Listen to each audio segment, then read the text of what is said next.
Big Boss Kannada season 11 ಮುಗಿಯಲು ಇನ್ನು 2ರಿಂದ 3 ವಾರಗಳು ಬಾಕಿ ಇದೆ. ಅದಾಗಲೇ ವಿಕಿಪೀಡಿಯಾದಲ್ಲಿ ವಿಜೇತರ ಹೆಸರು ಹಂಚಿಕೊಳ್ಳಲಾಗಿದೆ. ವಿಕಿಪೀಡಿಯಾದಲ್ಲಿ ಹಂಚಿಕೊಳ್ಳಲಾದ ಬಿಗ್ ಬಾಸ್ ಕನ್ನಡ ಸೀಸನ್ 11ರ ವಿನ್ನರ್ ಪೋಸ್ಟ್ ಸಾಮಾಜಿಕ ಜಾಲತಾಣದಲ್ಲಿ ಭಾರಿ ವೈರಲ್ ಆಗಿದೆ. ಹಾಗಾದರೆ ವಿಕಿಪೀಡಿಯಾದಲ್ಲಿ ಏನಿದೆ ನೋಡೋಣ ಬನ್ನಿ. ವಿಕಿಪೀಡಿಯಾದಲ್ಲಿ ಬಿಗ್ ಬಾಸ್ ಕನ್ನಡ ಸೀಸನ್ 11 ಮುಗಿಯುವ ಮುನ್ನ ವಿನ್ನರ್ ಹೆಸರು ಘೋಷಣೆ ಮಾಡಲಾಗಿದೆ. ಜೊತೆಗೆ ರನ್ನರ್ ಅಪ್ ಹೆಸರು ಕೂಡ ಘೋಷಣೆ ಮಾಡಲಾಗಿದೆ.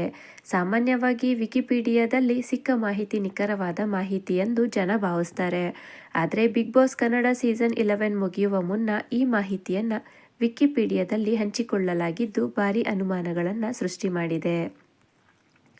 ಸಾಮಾನ್ಯವಾಗಿ ಕಲರ್ಸ್ ಕನ್ನಡ ವಾಹಿನಿಯಲ್ಲಿ ಪ್ರಸಾರವಾಗುವ ಬಿಗ್ ಬಾಸ್ ಕನ್ನಡ ಸೀಸನ್ 11ರ ಎಲ್ಲ ಮಾಹಿತಿ ಹಾಗೂ ದೃಶ್ಯಗಳು ತಿಳಿಯುವುದು ರಾತ್ರಿ 9:30ಕ್ಕೆ ಪ್ರಸಾರವಾಗುವ ಸಂಚಿಕೆಯಲ್ಲಿ. ಬಿಟ್ಟರೆ ಪ್ರೋಮೋ ಮೂಲಕ ಮಾತ್ರ ಪ್ರಸಾರವಾಗಬೇಕು. ಆದರೆ ವಿಕಿಪೀಡಿಯಾದಲ್ಲಿ ಬಿಗ್ ಬಾಸ್ ಮುಗಿಯಲು ಇನ್ನೂ 2ರಿಂದ 3 ವಾರ ಬಾಕಿ ಇರುವಾಗಲೇ ಮಾಹಿತಿ ಹೇಗೆ ಹಂಚಿಕೊಳ್ಳಲಾಗಿದೆ ಎನ್ನುವ ಪ್ರಶ್ನೆ ಉದ್ಭವವಾಗಿದೆ. ಈ ಮಾಹಿತಿ ಫೇಕ್ ಆಗಿರಬಹುದಾ ಅಥವಾ ನಿಜಾನಾ? ಯಾವುದು ತಿಳಿಯದೆ ಬಿಗ್ ಬಾಸ್ ವೀಕ್ಷಕರು ಗೊಂದಲಗೊಂಡಿದ್ದಾರೆ. ವಿಕಿಪೀಡಿಯಾದಲ್ಲಿ ಬಿಗ್ ಬಾಸ್ ಕನ್ನಡ ಸೀಸನ್ 11ರ ವಿನ್ನರ್ ಹನುಮಂತ ಹಾಗೂ ರನ್ನರ್ ಅಪ್ ತ್ರಿವಿಕ್ರಮ್ ಎನ್ನುವ ಮಾಹಿತಿ ನೀಡಲಾಗಿದೆ.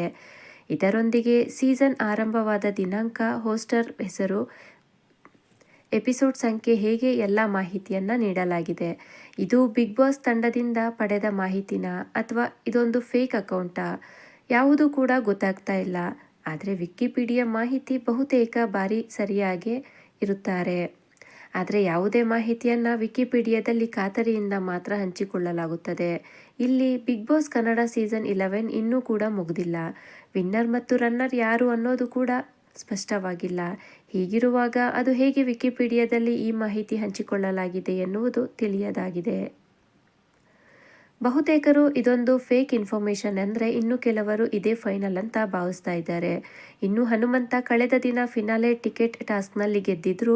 ನಟ ಶರಣ್ ಮತ್ತು ನಟಿ ಅದಿತಿ ಪ್ರಭುದೇವ್ ಅವರು ಟಿಕೆಟ್ ಟು ಫಿನಾಲೆ ಟಾಸ್ಕ್ ಗೆದ್ದ ಹನುಮಂತನಿಗೆ ಟಿಕೆಟ್ ನೀಡಿ ಶುಭ ಹಾರೈಸಿದ್ರು.